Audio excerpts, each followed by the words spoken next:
I'm on a mission to boost my trophy completion from the low 50s all the way to 75%. My name is Shady, and welcome to Stat Boost.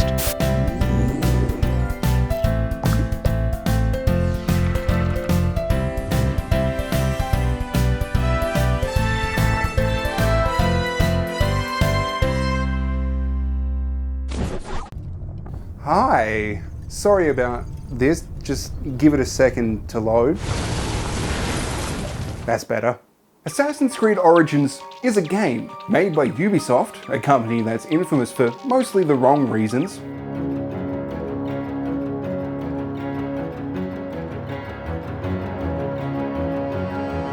Assassin's Creed Origins is the first game to completely rebuild the franchise from the ground up by turning it into a light RPG. It was popular enough to merit 2 sequels that really only had the Assassin's Creed name slapped on them to increase the sales. I picked up Origins secondhand on the cheap because I really wasn't into the RPG style and wasn't sure if I'd like the changes. I didn't hate it, but I was playing something else at the time, so it sat on my shelf for 4 years. I've only earned 2 trophies, and with the DLC included, Origins has 68 in total, making this my biggest boost to date. And while we're all down here, if you like the video, might I entice you to hit the like button to let both myself and the YouTube algorithm know. Let's make a start. The 2 trophies I already had were for completing a tomb and the prologue. There are 10 story mission related trophies, and here they all are now. The first non-story trophy I earned was for completing the side mission, The Lady of Slaughter. It's a slightly longer side quest that ends with a boss fight, and after whooping some butt I earned the Festival trophy. The next trophy earned was I'm a Legend, for being equipped with all legendary items.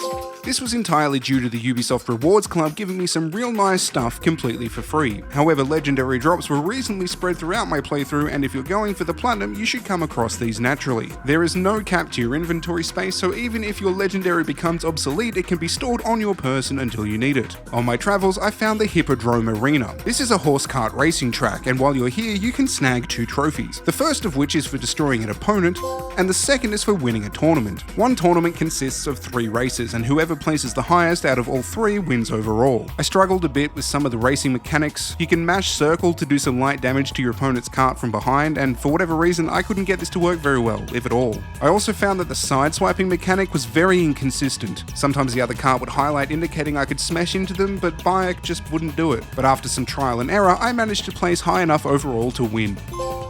Rider's license is earned by using every type of vehicle at least once. Vehicles include a camel, horse, boat, sailboat, chariot, and cart.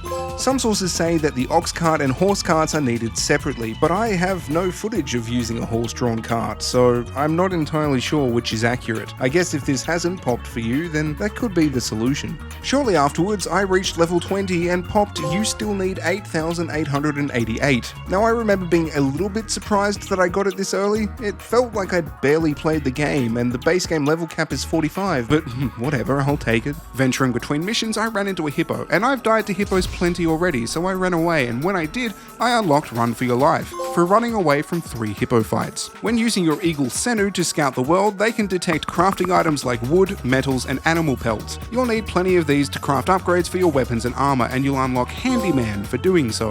Firelocks are marked on your map, and when they get close to you, you'll be alerted by their horn. These are incredibly high level and difficult enemies, and if you're not a high enough level to take them on, they'll wipe the floor with you pretty quickly, and I spent a lot of time traversing around them because I knew I couldn't survive the encounter, and it took me numerous attempts to take out the easiest one. There's a trophy for smashing 100 objects, and it's as easy as it sounds. Assassin's Creed Origins spoils you with the amount of weapons you can have. There are many different heavy weapons, light weapons, and most importantly, bows. Predator bows in particular are super overpowered, and the Arrow Whisperer trophy can be unlocked for headshotting an enemy from more than 60 meters away while controlling the arrow. Slasher is for killing 3 enemies with 1 hit. I got this naturally, so hopefully if you're going for this, you will too. And on the topic of trophies that come naturally, nothing will come more naturally than Triathlete for swimming 1500 meters, riding for 40 kilometers, and running for 10 kilometers. The Shadow of Egypt can be earned by stealth killing 10 enemies in a row without being detected. Now you might be asking, Shady, where are all the enemies? And now I can respond with, aha! This trophy's actually very lenient. It doesn't need to be 10 enemies in one encounter or location. I made it all the way to the last enemy without being spotted and was genuinely surprised when the trophy popped. According to forums, it doesn't even need to be a hidden blade assassination. As long as you kill an enemy in stealth and they don't alert, you're in the clear. I even reckon that using the sleet darts on enemies and dropping down to assassinate them one by one could work, although I couldn't exactly test it, and I couldn't find anyone else that used this method. After progressing the story a little, I came across the Crocodilopolis arena, and while I was spending my time here, I finished off one boss with an overpower attack, netting me the Fatality trophy, and also for those about to die, for completing all arena events. After earning enough skill points, I activated my first master ability for the trophy I'm done learning. Now, let's take a minute to talk about the skill tree. Like most games, every time you level up, you'll unlock a skill point. Skills in the skill tree require anywhere between 1 to 3 skill points to be able to purchase them, and if you're going for the platinum, you can lock yourself out of trophies, or at the very least, make them more difficult. Mastery skills can be upgraded infinitely, so this can happen when you get all the way there and decide sword damage is really cool or whatever, and then keep pumping all of your points into that. Then eventually, you won't be earning skill points to spend, and ooh, there's a lot of locked skills. Notable skills that you can miss are being able to control the Predator Bow's arrow for the trophy earlier, animal taming, and being able to use Senu to harass enemies. Thankfully though, this was one of those times I had big brain, and by keeping an eye on my trophy list, I could route my skills effectively, which is how I got the trophies Archer of the Month for headshotting an enemy while I was in the air, Roar for taming a lion, and Set Update for bringing my tamed lion to a crocodile. The side quest, The 7 Farmers, is the only other side quest in the game to have its own trophy. Like the previous, the only reason I can work out why is that it's a bit of a longer side quest that ends with somewhat of a boss fight with a semi-important character that wasn't good enough to be included with the main ones in the story. Free as a Bird is unlocked by using Senu for 30 minutes. In case I haven't mentioned, Senu is your trusty eagle and can scout locations and tag enemies from afar. Now say what you will about how unrealistic it is that Senu relays enemy information to Bayek via mobile 2,000 years before the first iPhone was released, but it's a great mechanic to have in the game. I just played Mirage for the first time last month, and after using the eagle in that, I honestly feel like the mechanics went backwards. Or maybe it's just that Bayek has trained Senu better, or even that, oh my. Oh, okay. Each DLC added new skills to the skill tree, and the Eagle Harass skill is one of them. This is also one that you can miss if you don't route your skills accordingly. So I guess we're doing the DLC now. The first DLC to be released was the Hidden Ones, which lets you see how the Assassin Order has grown since established at the end of the main game. It has 8 trophies in total, 2 of them are main story quests, and one of them is a side quest.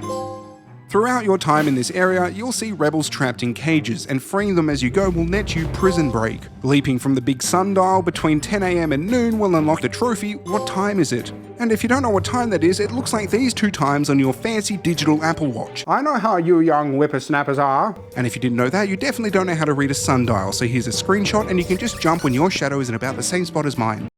I turned 31 this year. For the trophy Zip It Off, you need to assassinate 3 enemies from a zipline. There weren't a whole lot of places I could find to do this, and it felt like the enemy needed to be right under the zipline in order for the assassinate option to pop up. I ended up going to this crane over here and assassinating the enemy at the bottom, then fast traveled nearby, which reset the enemies in the base, and I repeated this until I got the trophy. The toughest trophy in the DLC for me was completing the walls of the ruler base. It took me numerous attempts as I always managed to botch the stealth and was killed by one of the many heavy enemies. The only tip I have to give for this is to be patient and stay in stealth as long as you can. I worked my way around the walls, getting rid of all the archers and light enemies before eventually heading in and taking on the heavy boys. That's the first DLC at 100% and moving on to... how do I describe this?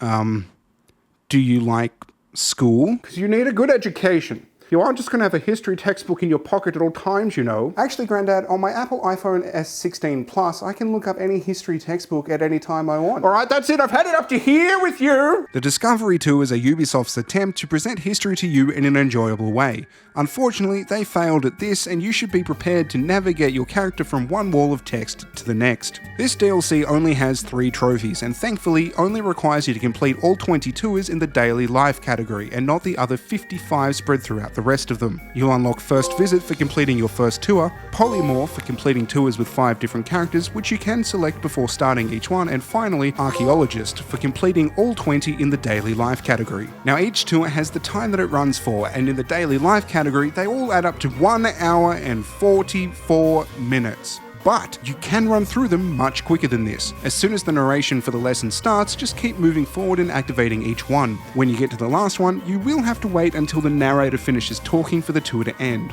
Or you can do the strat that I found, which is to walk back to the last point and activate it again, ending the dialogue for the final point and finishing the mission early. Doing each tour like this turned the hour 44-minute grind into only 40 minutes. I guess you could also just listen to them all. That's fine. You do you. The Curse of the Pharaohs is the third and final DLC, and it has 6 trophies, and they range from easy all the way to oh my god. The first trophy I earned was for crafting an upgrade using Shards of the Star. These are collected from mini-bosses and found as loot pickups throughout the world. Their sole use is upgrading your gear to a higher level. Pyromaniac is for killing a mummy by setting it on fire. Now to clarify, mummies are these big boy enemies. I was initially confused because 99% of the enemies in this DLC are mummified corpses, and I had to look up exactly what I was doing wrong because in my mind, they're all mummies. Each area in this DLC is drop dead gorgeous, except for this one. And while exploring and completing missions, I hit level 55 for higher power. I should definitely have explained earlier that each mission in both the main DLCs gives you crazy good amounts of XP. So this isn't as grindy as it sounds, and you definitely shouldn't waste all of your money on these level up tablets that you can buy at the end of the base game like I did.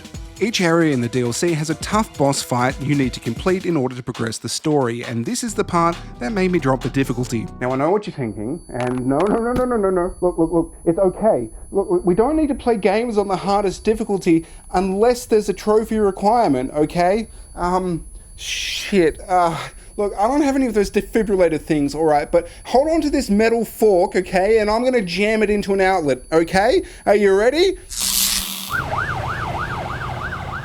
Well, I think we can all learn an important lesson from this. There's no reason to play games on the hardest difficulty, unless it's a trophy requirement. With my difficulty dropping strats in full play, I'd like to say I beat the bosses with ease, but they still gave me a bit of grief. They hit hard. Once I'd returned them all to the afterlife, I went and did the same thing to Tutankhamun, and upon doing so, earned the trophy Lift the Curse. Each of the 4 underworld locations has a circuit lair somewhere in it. They're big scorpions, and holy shit, these things are damage sponges, and defeating all of them required some downright filthy strats like camping on top of a rock and then running away to get more arrows and repeating until I got the killing blow. Now I said there are 4 areas, but there are 5 circuit locations, and that's because the final one is just a regular enemy camp in the real world. It's definitely my favourite of the 5. The final trophy is for unlocking the Eternal Maw for use in the overworld, and I spent hours grinding each map to 100% because I thought that surely that's what you'd have to do to unlock it. But no, you just have to buy it in the shop. With all 3 DLCs at 100%, it's time to get back into the base game and clean up. On my way out of the underworld, I managed to kill a poisoned level 35 plus enemy using the torch, and I didn't even kill it. I don't know how it works, I didn't question it, I just need that type of win right now. I also stumbled my way across the solution to a papyrus puzzle, and had to try really hard to get a predator to eat a corpse. No matter what I did, I could not get this to work, so instead of bringing a corpse to a predator, I tamed one and brought it to the corpse. Untamed it, then I climbed up out of the way so that it wouldn't aggro on me, and haha, circle of life, buddy. I now have 54 of the 68 trophies, and these last 14 trophies are all relatively streamlined. For this stretch, I highly recommend putting on your favourite show or YouTuber. Hey, I'm not judging what you watch on your long gaming sessions. It's actually a banger show. Anyway, what I'm getting at is that the last 14 trophies can all be obtained while going for the Old Habits trophy. And to earn that, you need to 100% every location. And there's only 456 of them, so it shouldn't take you too long. I made it through the whole first season. While going for this, you'll earn Words of Wisdom for completing all Hermit locations, Master Diver for completing 15 underwater locations, Where's My Blank Flag for killing 8 enemy ship captains, Stargazer for completing all the stone circles, The Harder They Fall for besting these 2 war elephants in a duel, I Know My Land for defogging the whole map, and oh, I can see my house from here. Highest point in the map's sorta nice. Also, while on this grind, you can take a selfie in 5 different territories for the Reporter trophy. And I hope that you've been saving all those trinkets you found, because selling 100 in one go by selecting the sell all option in the shop will get you the trophy Reduce, Reuse, Recycle. Now I liked roaming around during the day, so whenever night fell, I would use the Dusk Till Dawn skill to fast forward until the morning, and doing so 30 times popped Namaste. And while taking out enemy camps, I managed to earn boom for killing 30 enemies by shooting fire arrows at oil jars. The last trophy I needed before wrapping up all the locations was overheating. For this, you need to witness bugs raining in the desert, and after walking around for no less than 20 minutes and experiencing every mirage the desert threw at me, except the one that I wanted, the game finally took pity on me. This filled both me and my thumb with joy. When I finished the story, I'd played the game for roughly 30 hours, and after going through every location, I was at over 60. And I realized something. I really enjoyed this. This sort of grind is therapeutic in a way. Just having something to do that I don't need to pay a whole lot of attention to is fantastic. The way that the collectibles and locations are marked on the map is great, and there's not the added stress of going through a 1 hour long guide and realizing when you've finished that you've missed something and have to go back and do everything again until you find the one that you did miss. I don't know, I just feel like I need that sort of grind sometimes. Just relax and unwind. Anyway, I'm not some sort of hipster guru. That's the last location done. And the platinum. Do I recommend playing Assassin's Creed Origins? Well, I guess it depends. Longtime fans of the series like myself might be a little bit disappointed and probably should skip this trilogy and head straight into Mirage. But if you're looking for a chill platinum, I honestly don't think you can go past it. Coming home from a stressful day and roaming around completing locations to 100% was a great way to de-stress. However, with Origins 100% complete, I need to move on. I've got bigger fish to fry. Thank you so much for taking some time out of your day to watch this video, and I will see you later. Bye!